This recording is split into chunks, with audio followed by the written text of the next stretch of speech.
کہ آدم کو سجدہ کریں، تو ابلیس نے سجدہ کرنے سے انکار کر دیا اور کہا، اے اللہ، آپ نے مجھے آگ سے پیدا کیا اور انسان کو مٹی سے پیدا کیا، میں اس سے اچھا ہوں، اس کو سجدہ کیسے کروں؟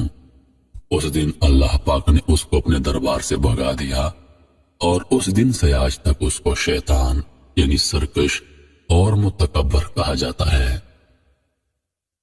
جنات اور انسان کو اللہ پاک نے اشرف المخلوقات بنایا اور آزاد بنایا، نہ ہی کسی مخلوق کو اس پر مسلط کیا اور نہ اسے کسی مخلوق کا غلام بنایا، بلکہ جہاں ضرورت پڑی کائنات کی دوسری مخلوق کو انسان کا غلام بنا دیا۔ طاقتور ہونے کی وجہ سے جنات انسان کو تنگ کرتے رہتے ہیں، مگر کبھی انسان پر حکومت نہیں کر سکتے، بلکہ ہمیشہ انسان نے جنات پر حکومت کی ہے۔ اللہ پاک نے حضرت سلیمان علیہ السلام کو جہاں کائنات کی دوسری چیزوں پر حکومت عطا فرمائی، وہی ان کو جنات پر بھی حاکم بنایا۔ آپ علیہ السلام نے ان سے عمارات تعمیر کروائیں، بڑے بڑے حوض بنوائے اور اتنی بڑی دیگیں بنوائیں کہ اپنی جگہ سے ہل نہیں سکتی تھی، اور جو جن سرکشی کرتا اسے سخت سزا دی جاتی اور وہ قید کر دیا جاتا۔ یہی وجہ ہے کہ آج بھی آپ کا رعب قائم ہے اور جنات آپ کا نام سن کر کانپ جاتے ہیں۔ جب سلیمان علیہ السلام کا انتقال ہوا، اس وقت بھی جنات کام میں مصروف تھے، اور سلیمان علیہ السلام اپنی لاٹھی کے ساتھ ٹیک لگائے ان کی نگرانی کر رہے تھے کہ آپ کا انتقال ہو گیا۔ نہ جانے کتنا عرصہ آپ کا جسم یوں ہی لاٹھی کے سہارے کھڑا رہا، اور جنات یہ سمجھ کر کام کرتے رہے کہ شاید آپ نگرانی کر رہے ہیں۔ آخر آپ کی لاٹھی کو دیمک کھا گئی اور آپ کا جسم گر پڑا، اور جنات نے اس وقت سمجھ لیا کہ آپ کا انتقال ہو گیا ہے، ورنہ پتہ نہیں کتنا عرصہ اور جنات کام کرتے رہتے ہیں۔ جنات کی دشمنی۔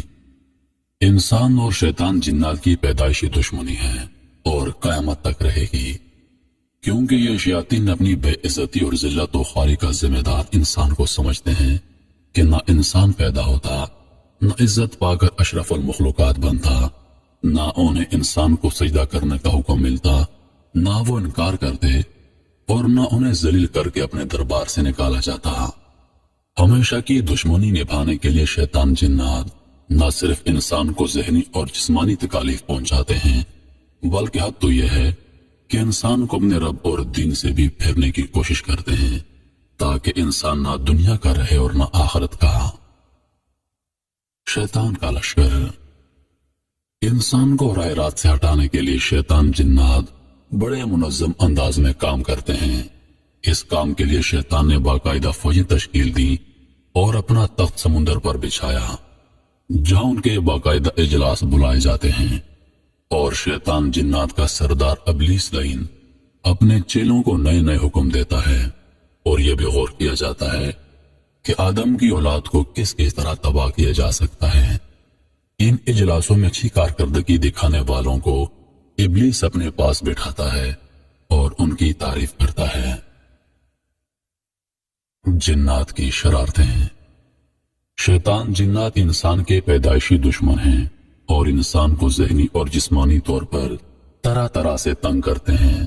مثال کے طور پر انسان کو راستے سے بھٹکانا، گھروں میں راتوں کو آگ لگانا، بیماری پھیلانا، موت کے وقت کلمہ سے روکنا، نماز میں تنگ کرنا، دلوں میں وسوسے پیدا کرنا، خواب میں انسان کو تنگ کرنا، انسان پر سوار ہو جانا، انسان کی ضرورت کی اشیاء چوری کرنا، تنگ کرنے کے لیے چیزوں کو ادھر ادھر کر دینا، انسان کو رکھی ہوئی چیزوں اور کام بھلا دینا، خاص کر نیکی کے کاموں کو، انسانوں میں بدگمانیاں پیدا کر کے آپس میں لڑا دینا، جنات کی بے بسی۔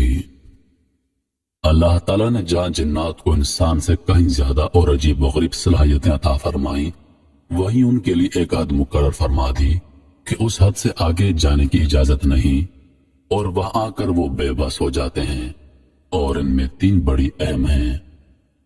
اللہ پاک نے معجزات صرف انبیاء کرام علیہ السلام کو عطا فرمائے۔ جنات معجزات نہیں دکھا سکتے۔ جنات محمد صلی اللہ علیہ وآلہ وسلم کی مبارک صورت نہیں بنا سکتے، نہ اصل میں اور نہ خواب میں۔